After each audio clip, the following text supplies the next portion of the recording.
Very beautiful katha this is. Once upon a time, Lord Rishi had an ego. Once upon a time, an ego manifested in Narad Rishi. He thought that I am a sadhu. I am a sadhu.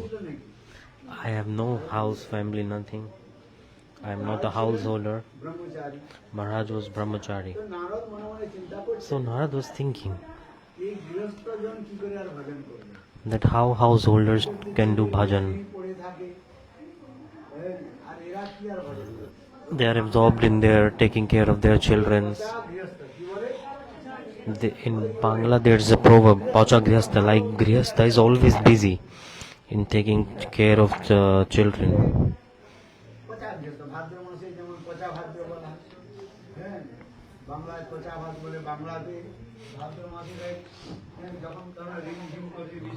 In Bengal during the monsoon season there is so much rain.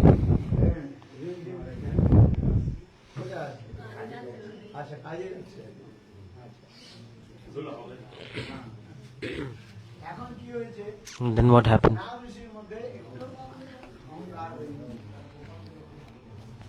Narad Rishi developed the ego. He came to God and said, God, He knows everything.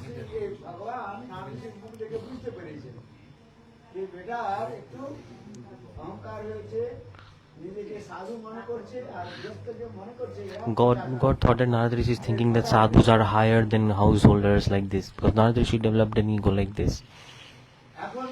And then God, what did He do? He said to Narad Rishi, Narad, do one thing.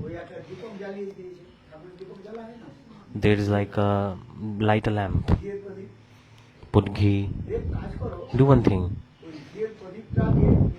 Bring that lamp, bring that ghee wick, and the ghee must be full. And do one thing, you are always chanting holy names, right? Do one thing, bring that lamp and even one drop of ghee should not fall down. Bring it carefully. This is first condition. Second condition is that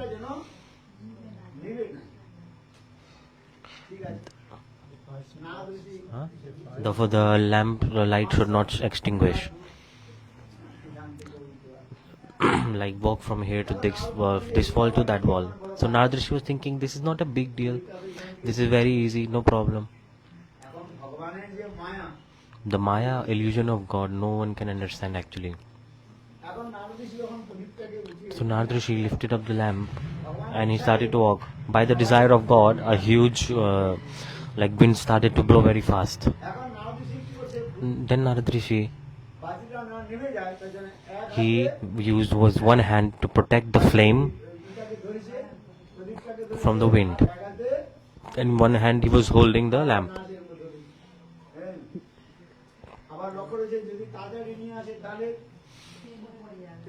Then he had to walk very carefully, because if he walk normally then the ghee will fall down, the fire will extinguish also.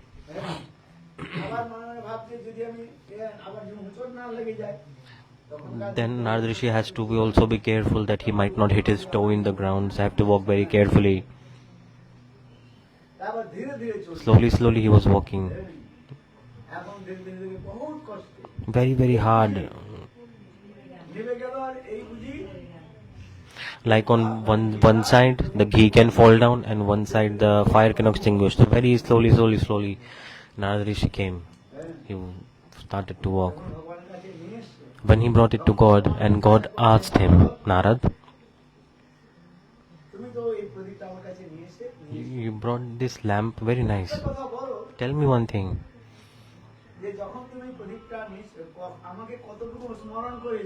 When you brought lamp to me, did you remember about me?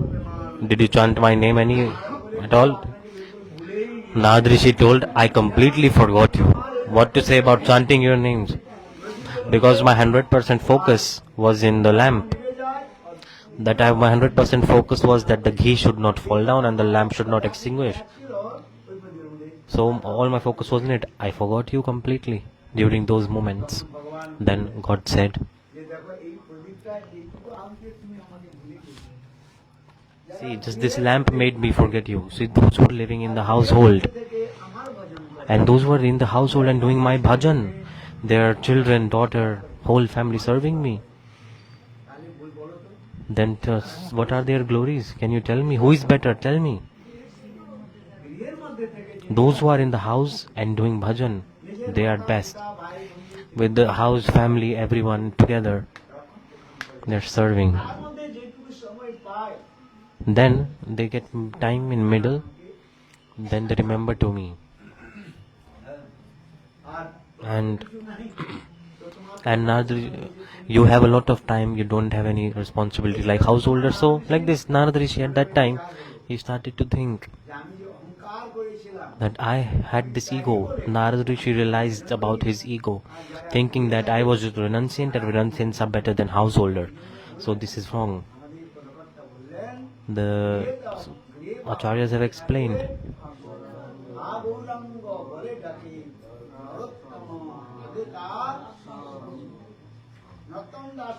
Narottam Das Thakur, humbly he is saying, stay in the house or whether be a renunciant.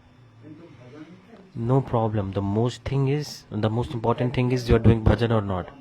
Some renunciants cannot do bhajan, cannot chant. Then the life is useless. And in a householder, following the duty of householder, and you are doing bhajan, then this is perfect. Then what is this meaning? इसको set करना रख के ठीक से set कर दे camera पे देख के. See, another example is also coming like this.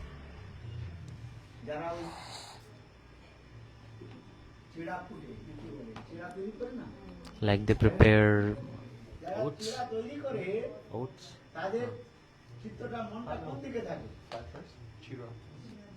Chira? What? Fried flat rice. So like while cooking flat rice, there's a machine, and the people when they are cooking it, they are completely absorbed in cooking that. The flat press, right? Have you cooked that? Very nice. You all are expert in cooking that. In Bengal, in every village, there are big machines that are filtering out the rice. Before, during old times, there was no machinery. So people used to do by hand. Like two people were putting legs.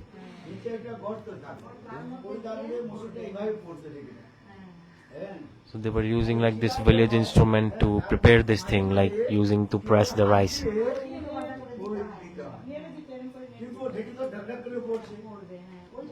So it's like a huge pressing thing that's hitting the rice to flatten it.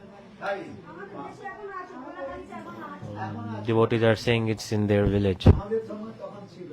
It was there in the time when I was in the farm when I was young.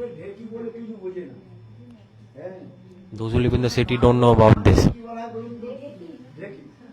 So Deki, Guru Maharaj used to say,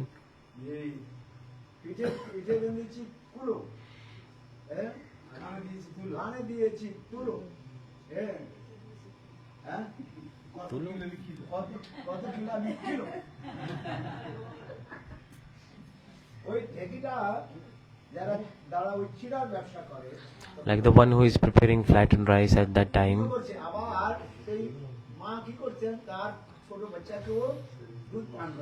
Like for example, mother is breastfeeding, and simultaneously when a customer is coming, then she's making the sale also. Then like at that time there was a box. That the box was like 120 grams. They used to fill the flat rice and sell it. And using that they used to measure it. I don't know if you have seen it or not, but it was very old time.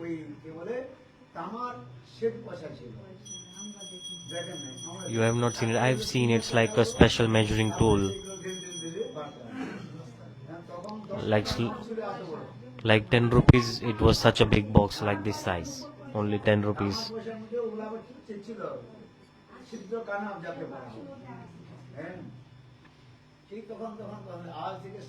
Maybe around 60 years ago, this was going on.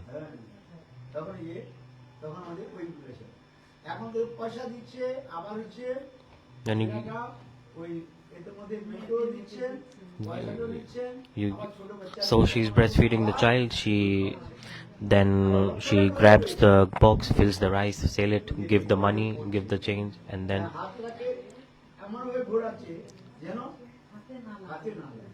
So she's very careful in this whole process, because the time she's filling the flat rice, the pressing machine is also going up down up down. It might hurt her hand in the middle of the process. See what is the meaning?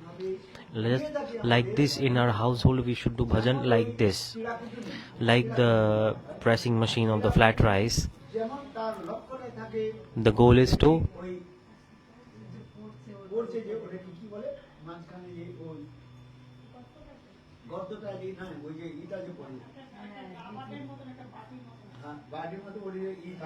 like the iron utensil in which the rice is.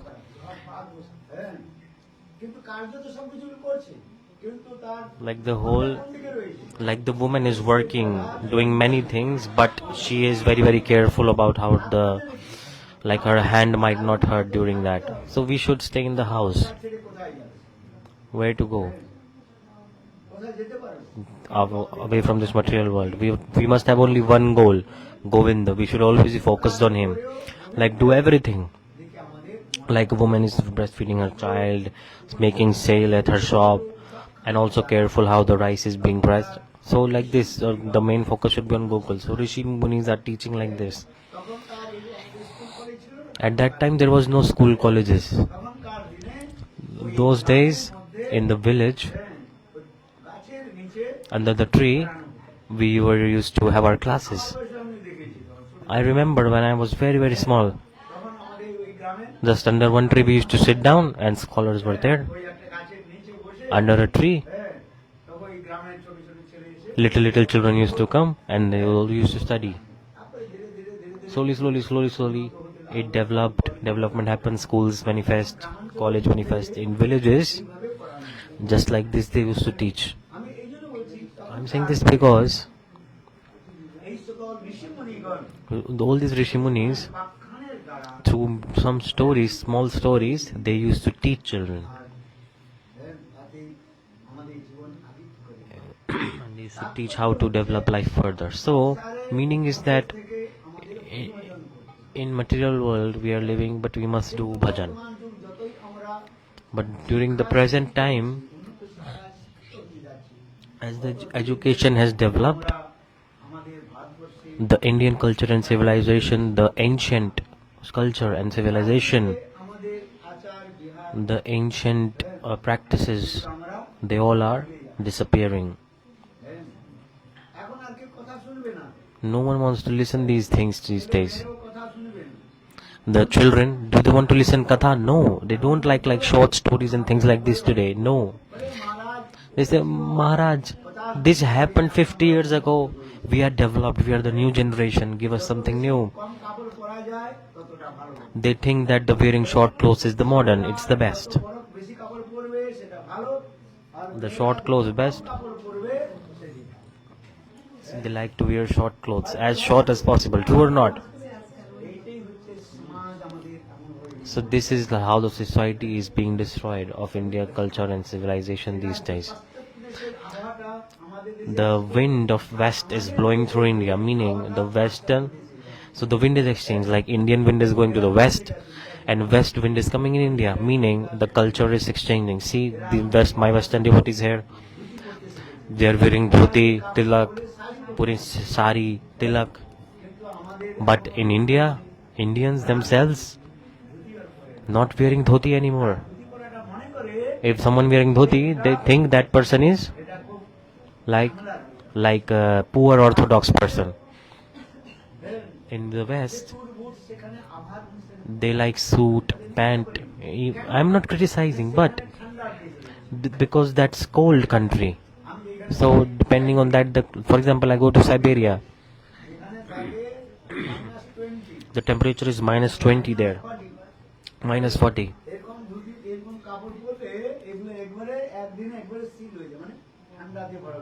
Like your clothes will even freeze there. I'm sadhu, so I did not wear any suit or something. I just wore body warmer, and on top of that I wore this. You have to wear proper clothes, otherwise your clothes will also freeze. It's so cold there. Our country has all seasons. It's like not too cold and neither too hot. So India, so you can wear normal clothes.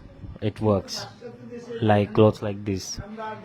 But in the West where it is too cold, England, England is very cold.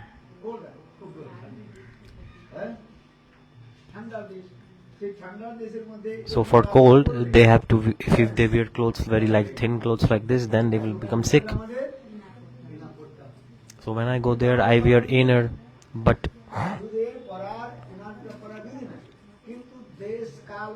so sadhus are not allowed to wear these body inners, but depending on there is a clause in scriptures that for depending on time, place, circumstance, some things can be changed. Like to protect the body, this is very important.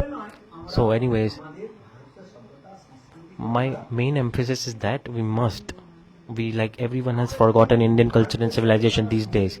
Indian culture and civilization, if we forget it, then the outsiders will come and they will completely erase our culture and civilization from existence. For this regard, eating, behavior, everything, it's important to learn from the Indian culture and civilization. If you don't follow, then how can we do bhajan at all? But in Kali Yuga, the young generation does not like this. I don't like these short stories, kathas. If you tell your children, like wear a sari, put tilak, tell them. They're like, what stupid things you are doing? The children will say like this.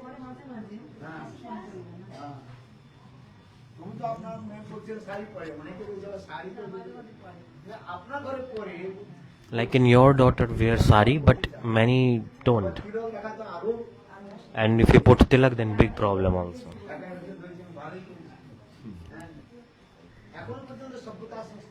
Indian culture civilization is being erased like this. The Kali Yuga is increasing. It will attack culture and civilization and people will forget it. For this regard in Srimad Bhagavatam it is explained. In Srimad Bhagavatam, everything is predicted about Kali Yuga. Prediction is there. As the Kali Yuga will increase, you are seeing this Tulsi right here. But the Tulsi will disappear, so as the Kali Yuga will increase, Giriraj Govardhan, it will completely go in the ground, disappear also. Like every day, like one particle of it is going into ground. And the Kali Yuga will keep on increasing. The Giriraj Govardhan will be completely flat one day. In Vrindavan, if you go these days, have you seen Giriraj Govardhan? Have you done parikrama? But look, we are seeing little bit of like mountain there, like small one, but slowly it will completely be gone. In Radhakund, nearby Radhakund, there is not Giriraj Govardhan. Nearby Puchri Ka Lota, you can see some like Aravali hills of mountains. But when you go towards Radhakund, Giriraj Govardhan is like going in the ground. Gurudev used to say, before Giriraj Govardhan was so huge that the shadow of it used to fall to Mathura. Now Giriraj Govardhan size is being reduced as the Kali Yuga is increasing.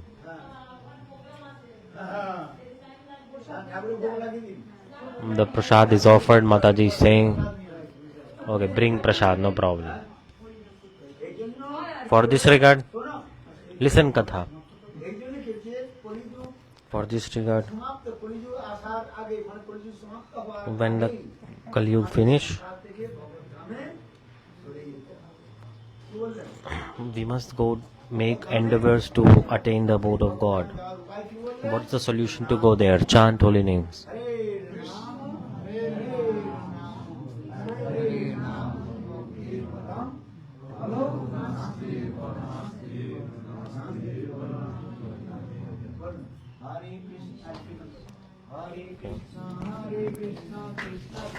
Okay.